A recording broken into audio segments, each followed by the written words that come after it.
Şeytan bizim imtihan olmamız için lazım bir şeydir. Kötüdür ama lazımdır.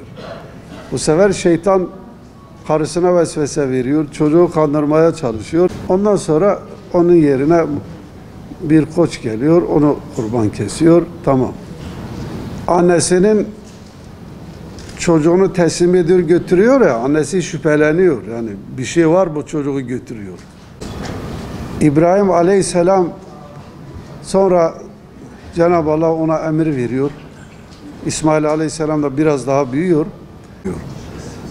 Buyuruyor ki işte sen insanların nasıl hacca gideceğini, nasıl hac edeceğini onlara öğret.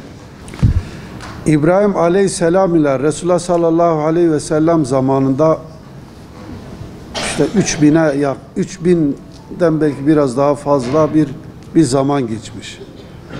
Bu zaman içerisinde hac hep devam etmiş. Mekke'nin fethinden sonra 2 sene kadar. Birinci sene Resulullah sallallahu aleyhi ve sellem kendisi hacca gitmedi. 100.000'den fazla bir insanla, sahabeyle beraber Resulullah sallallahu aleyhi ve sellem gitti, hacını yaptı, öğretti. O günden bugüne kadar hep böyle devam ediyor. Ama kendimiz kılarsak tamam, kendimiz kılıyoruz. Oruç da diyelim ki yürüten Suudi'de bir bakan var. O aynı zamanda hac emiridir. Yani her şey ondan sonra. Şöyle hocam kendisi aslında giyebilir ama ben göstereyim. Böyle tutuyoruz. Bu iki ucu aynı hizaya getiriyor, eşit yukarıya getiriyoruz. İki türlü bağlama var. Ben sadece birinci bağlamayı size göstereyim. O daha güzeldir. Diğeri biraz daha sıkıntılı. Ne yapıyoruz? Bunu böyle alıyor hocamız. Şöyle bu tarafa bağlıyoruz, tutuyoruz. Buradan da bunu alıyoruz. Bu şekilde götürüyoruz. Tabii 2 kişi yapması lazım. Bir kişi yaptığımız zor oluyor. Hocam böyle bağladıktan sonra ben şimdi buradan hocam alıyor üstüne atıyor şöyle. Tabii gömlek çıkmış, atlet çıkmış vaziyette. Bunu da aynı eşit hizaya getiriyoruz. Bunu isterse hocam, bak dikkat edin, bunu buraya takabiliriz. Burada ne diyoruz?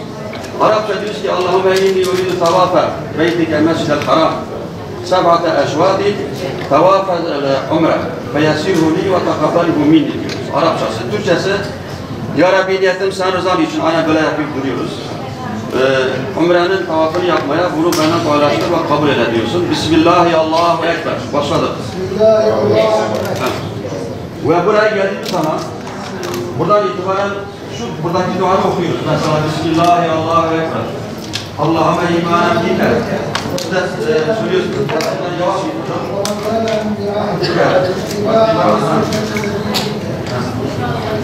Subhanallah, elhamdülillah, ve la ilahe illallah,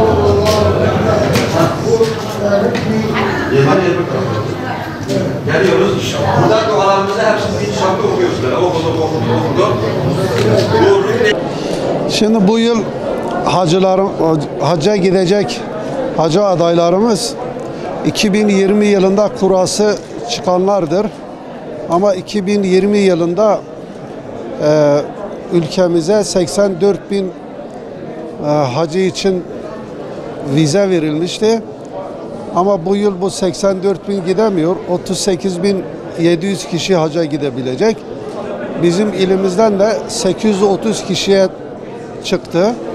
Bu hacılarımız bir kısmı Diyanet'e, bir kısmı da şirkete kayıtlarını yaptırmış.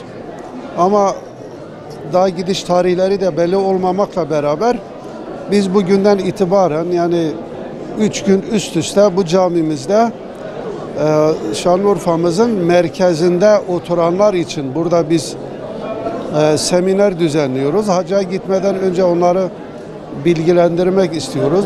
Bilerek gitmiş olsunlar.